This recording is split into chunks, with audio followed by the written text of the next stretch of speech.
surat yang pernah ditandatangani, kami pastikan bahwa itu bukan antara kami dengan TMD, dan juga kami tidak membaca dengan seksama, tidak memahami dan tidak mengerti karena sedemikian panjang dan banyaknya. Bahkan notaris pun yang memang ditugaskan untuk membacakan tidak sanggup membaca keseluruhan isi PPJP beserta lampiran-lampirannya saat akad jual beli. Kemudian selanjutnya Bu, ini mohon izin saya tidak bacakan semua untuk mempersingkat waktu. Saya lompat ke poin 10. Belum diserahkannya fasum dan fasos secara penuh kepada Pemda menyebabkan ketergantungan warga terhadap TMD sangat tinggi, sehingga berpotensi terjadi kesewenang-wenangan dengan sejumlah aturan sepihak yang dikeluarkan. Di sisi lain, TMD atau pengembang tidak mempunyai etikat baik untuk menyerahkan pengelolaan kawasan khususnya klaster-klaster yang ada yang sudah selesai, karena sudah 20 tahun tidak diserahkan ke Pemda, padahal klasternya sudah selesai 100%. Padahal prasarana dan sarana wajib diserahkan, saya ulangi, wajib diserahkan kepada Pemda sesuai Perda Kota Makassar nomor 9 tahun 2011 pasal 11 ayat 2. Selanjutnya, dari poin 11, dari sisi pemerintah juga, ini mohon izin apakah Biro Hukum kita ada di sini, saya kurang tahu. Kami memandang tidak ada upaya yang sungguh-sungguh untuk meminta penyerahan khususnya terhadap klaster-klaster yang sudah selesai pembangunannya. Karena penyerahan dapat dilakukan secara bertahap jika pembangunan dilakukan secara bertahap. Itu sesuai Permendagri nomor 9 tahun 2009 pasal 11 ayat 3 angka 1. Karena faktanya memang pembangunan dilakukan secara bertahap, bukan sekaligus. Kemudian poin nomor 13 saya langkahi kembali.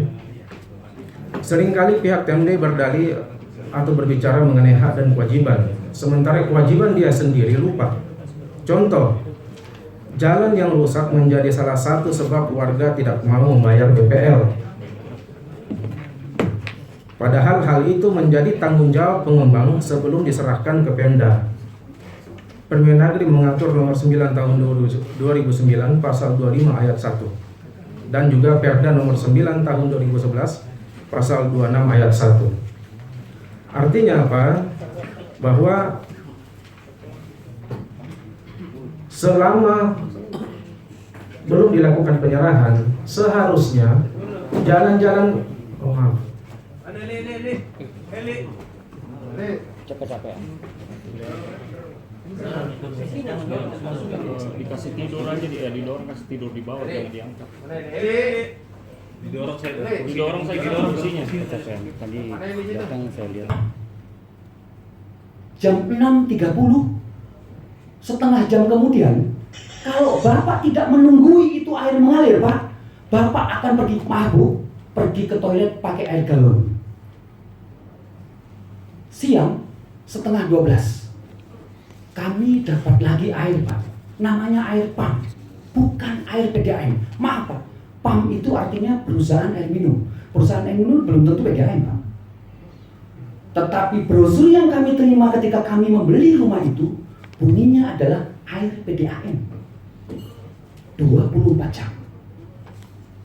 Kami lanjutkan, kalau sore Pak, mohon maaf, laki-laki kencing bisa di pinggir jalan, yang penting tertutup pintu Pak, sedikit ada koran boleh. Tapi kalau perempuan Pak, istri saya sore nggak dapat air Pak, mohon maaf, air galon Pak saya panggul ke kamar mandi. Sekali lagi ini bukan melapor ya Pak, mengadu. Seandainya BPL air bersih dikatakan BPL tetap ada dengan nilai yang bisa ditentukan wajar, kemudian air tidak di 24 jam, selama penghuni masih membutuhkan dan bisa mengambil, kami nggak akan protes Pak.